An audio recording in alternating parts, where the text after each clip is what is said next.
Greetings, my excellent friends, and welcome back to the story of Hildibrand Manderville. I am Gavaroc Fevenor. This is my Gaelic kitten, and this is the man himself. To say that events in our first chapter moved a bit too fast for me to process would be an understatement.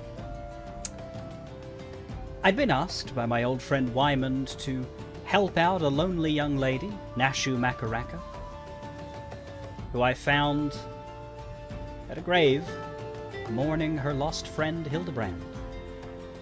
She wanted to carry on where he had left off as a world-renowned inspector, solving cases and making Eorzea a better place, and because of that, she wanted help in investigating a group of zombies that had been causing trouble in southern Fanaland. So we did. We looked into them. I beat up a lot of them. And then we found that the zombie leader was in fact none other than thought-dead Hildibrand himself. Only maybe he's not a zombie? He seems a bit visually roughed up, but not quite so empty-headed, brain-obsessed as one would expect a zombie to be, so really I don't know. But the point, my friends, is that Hildibrand Manderville was back, and a brand new adventure was just beginning. The next step was to see what had gotten him so excited, and why he was talking about a new case. Amazing, isn't it? He wasn't dead. He was just badly injured and needed to hibernate. I didn't even know people could do that. I'm pretty sure most of them can't, Nashu. At the time, when I was having this adventure, I didn't know enough about Hildibrand, but looking back, this would just be the first in a long history of our man willfully ignoring the laws of science. It's almost enviable. Back in the saddle, a mild concussion will not sway Inspector Hildibrand from his true calling. Verily, it could be naught else. Somewhere nearby, dastardly doings are afoot, and only I can thwart them. Copious quantities of sand, unbearable heat. Aha! The Sagoli Desert. I bet my life on it. Which means Uldar is but a short trek away. Yes, it all fits. Only that den of iniquity could so violently trigger my keen investigator's sense. Fear not, law-abiding citizens. Inspector Hildibrand shall soon deliver you from evil.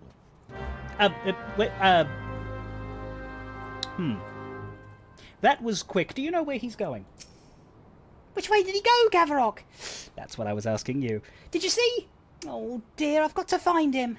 Oh, and change my outfit too. Right, well, he did mention Uldar. So Uldar would be a good place to start. In fact, an idea strikes me as though it were written in text on the right side of my vision.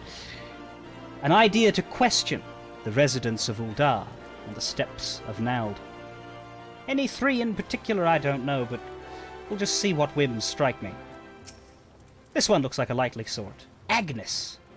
Perhaps she knows. Beg your pardon? You wish to question me as to the whereabouts of that deviant running about town dressed in rags?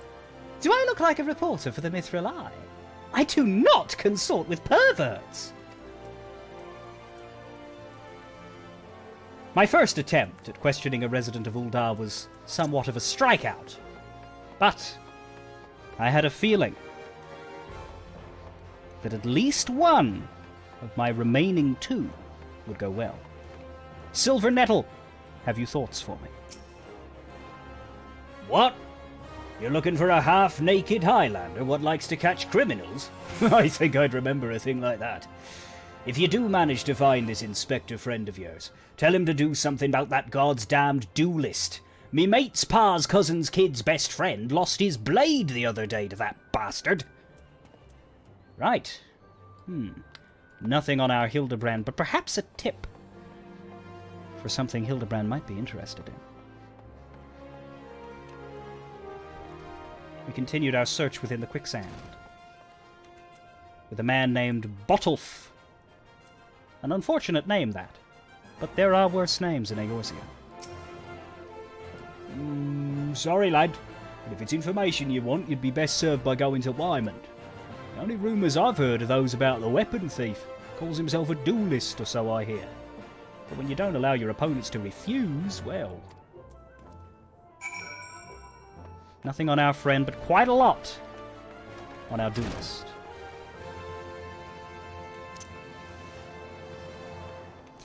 I am, of course, a real person living in Eorzea and experiencing a real life, but if I wasn't, if I was a fictional character, shall we say, and the adventures that I went on and the stories that I experienced followed a kind of narrative flow, I would begin to suspect that these mentions of this duelist were perhaps a narrative technique known as foreshadowing. But, of course, as I am a real person and life follows no rhyme or reason such as that, that would be a silly observation to make. But we returned to Wymond, back where it all began, to see if my sharp-eyed, sunglassed friend might have seen Hildibrand. I take it you've dealt with that zombie problem, eh? So do tell, just why were they dressing up like dandies? Wymond! Hey! Wymond! Oh, that's convenient. Thal almighty bugger me with a bleeding spear! The dead have risen, and they're walking the streets of Uldar! No need for melodrama, my good man. As you can see, reports of my death were greatly exaggerated. It's true. He's not a zombie. I checked. Aye. You do seem to be hale and healthy. Which, begs the question. How in the seven hells did you survive that fall? Why, question divine providence. What matters is that Eorzea's champion has returned, and that he, and by that I mean I, shall bring this thieving duelist to justice. Heard about that, did ya? Might be harder than you think. Even I've got no inkling of that fellow's current whereabouts. Inconceivable! I refuse to believe that the ever-inquisitive, ever-ambitious, ever-reliable Wymond is without a single shred of information, even one of dubious relevance. Well, I make no promises, mind you, but there was some talk of a fair maiden what said her most... This knave assaulted a young woman as well? The audacity! I should fly to her side. What? Why? If it isn't the gentleman from the Sagoli. A serendipitous encounter indeed. Unless you too seek the belligerent duelist. I've mostly just been walking from place to place listening to people talk. I haven't had much agency in this questline, if I'm honest. I mean, story. I mean, day of my life. I'm a real person. Capital! It will be invigorating to engage in a friendly battle of wits. Already the spirit of competition fills me. Come, Nashu, we must away! I'm sorry, what? Damn it, Hildy. I ain't told you the lass's name yet.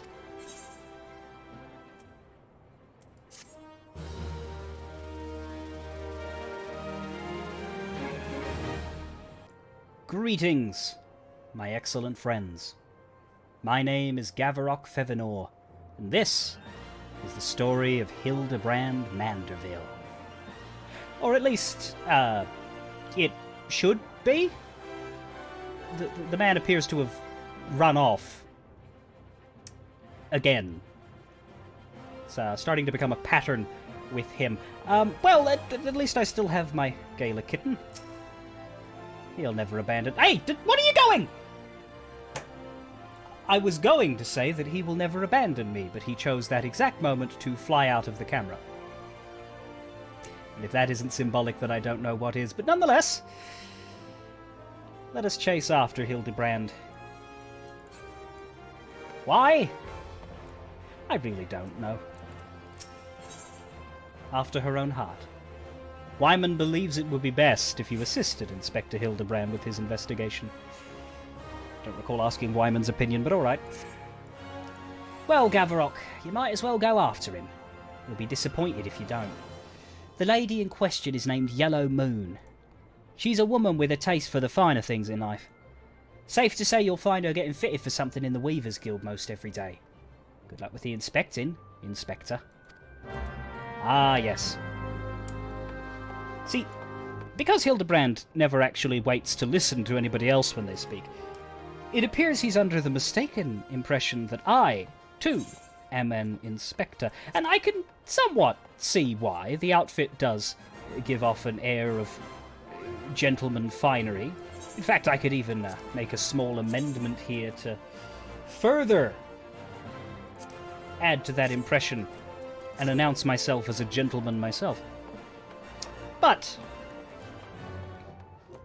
the truth is, I am not such an inspector.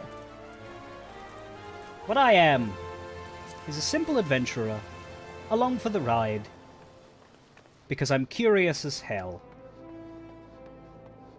One could say that it is irresponsible of me to pursue curiosity whilst bringing a cat.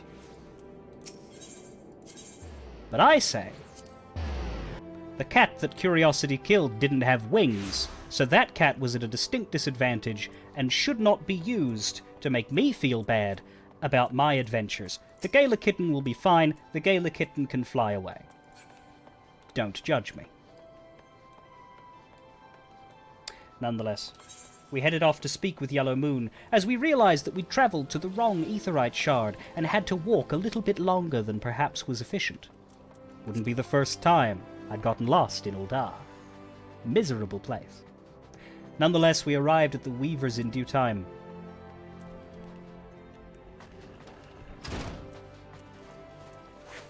And spoke to the lady in question.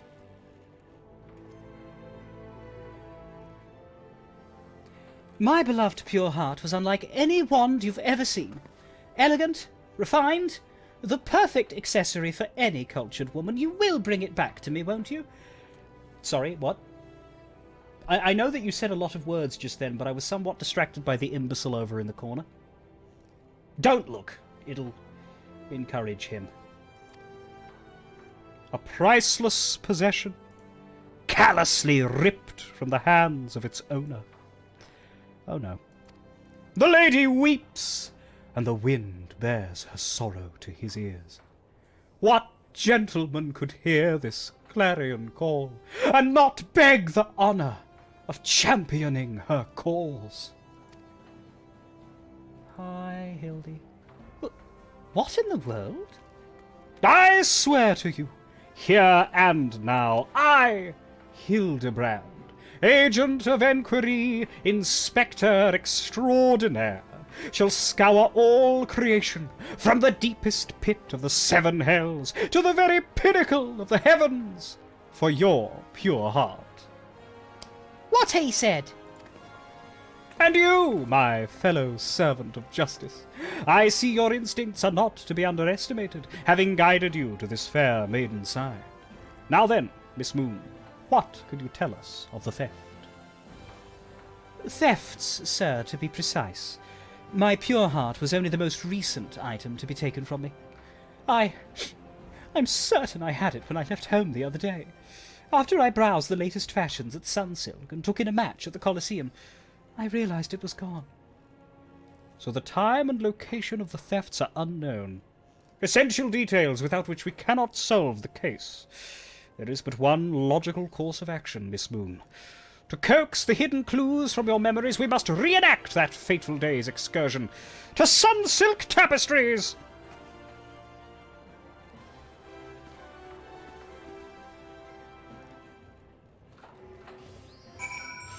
That man really, really knows how to run off. Well, back to the steps of Nald. Specifically right in the middle. And we shall see what bright idea our gentleman inspector has had. Not entirely sure how he intends to trigger Yellow Moon's memory when he doesn't actually bring Yellow Moon with him to the tapestries. Perhaps this is going to be some sort of supernatural... Oh, there she is. Never mind. Well, I'm not sure when exactly he imparted to her that she should follow him, given she certainly wasn't following him when I left. But hey, the laws of physics and spatial sense do kind of fly out the window along with the other laws of science when Hildibrand Manderville is involved. You just have to get to rolling with that. Oh, I don't know. Are you sure this is going to help?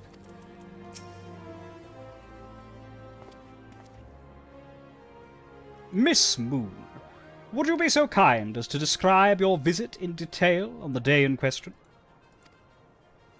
Nothing unusual happened, but if you insist. I was pondering whether or not to purchase a new dress when a man approached me and confessed his undying love. What sort of man says that to a complete stranger, I ask you? Naturally, I was taken aback. I dropped my purse, in shock, not intentionally, on his foot, and he cried out in pain and fled. If I may be so bold, Miss Moon, that strikes me as a most unusual happening. In any case, it appears to be completely unrelated to the theft.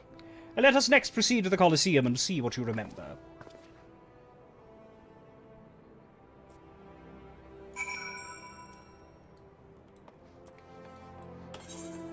And so, the unstoppable genius of Hildibrand completely dismisses the woman's remembered information, writing it off as not possibly relevant to the quest at hand. You know, like experienced detectives do, ignoring leads and blundering over them. That crate's looking at me funny. I was curious about this statement of Nashu's. I hadn't had a terrible amount of experience with crates in my day, not being a manual labourer, but I was under the impression that crates generally did not possess eyes. Nonetheless, they were conspicuous. I could tell, because floating right above them was the phrase, "conspicuous crates." Where could my pure heart be?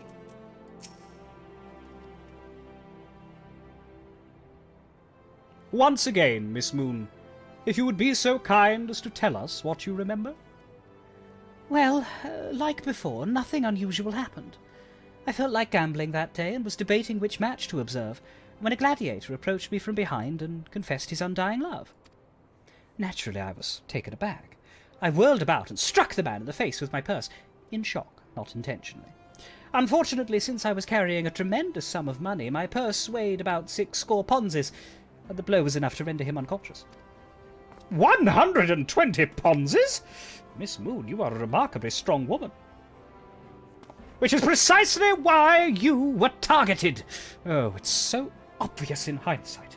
The thief bore you a grudge. No, it's more than that. He hated you with a passion.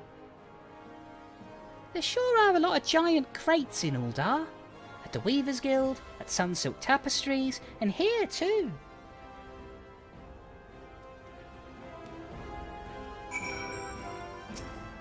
Stand back! I am on the verge of unraveling this mystery. I must be allowed to focus.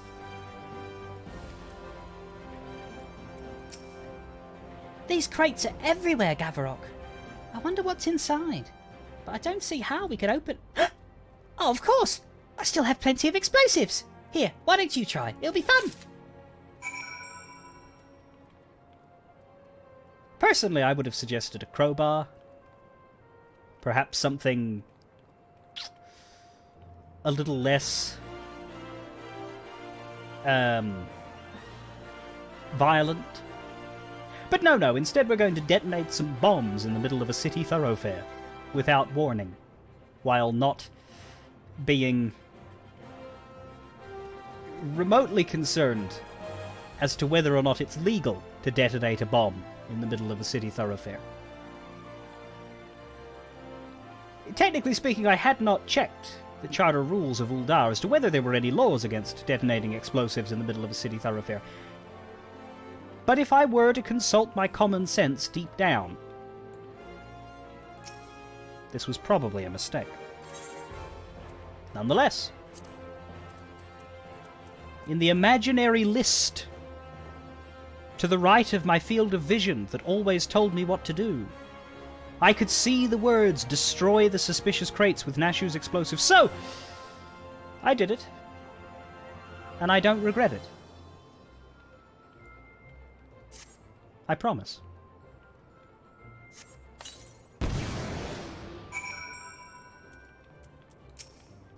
Wow! There were people in there? I guess that explains the breathing. And isn't that Yellow Moon's pure heart? Inspector! Oh, Inspector, look! Oh, gods, have mercy.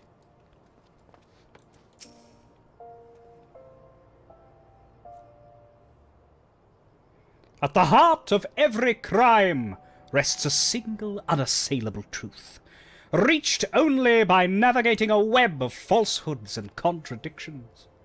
Hearken to me now, for as a shepherd leads his flock, I shall guide you to my irrefutable conclusion.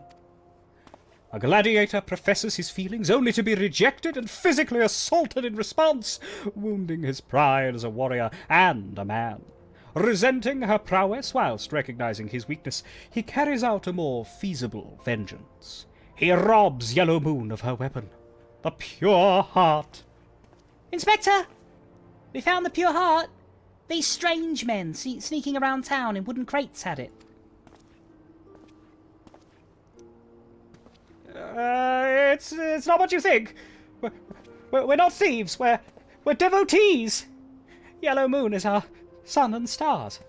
We only wish to keep her safe from harm, and should she misplace an item from time to time, we'd collect it for safekeeping. Nothing untoward. You deviants were behind all the thefts? All this time you've been stalking me? What nerve? Ah, such unbridled fury, such righteous indignation. We should be glad to accept the goddess's punishment. Goddess? Devotees? Ah, but of course, that I had you inspect those crates was a stroke of genius indeed, as I was elucidating much but a moment ago.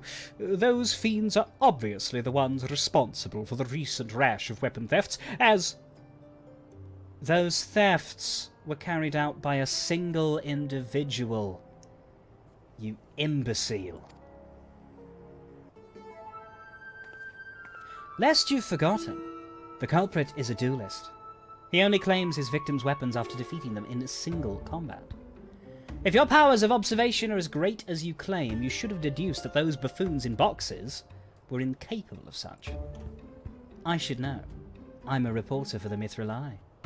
My name is Ellie, and I've been investigating these incidents for weeks. Inspector Hildibrand, gentleman investigator and agent of enquiry, I presume? You're looking well for a dead man. Would you like to meet one of the duelist's victims? I'll introduce you. With pleasure. You would be willing to share such precious information with me? Your generosity is commendable, Miss Ellie.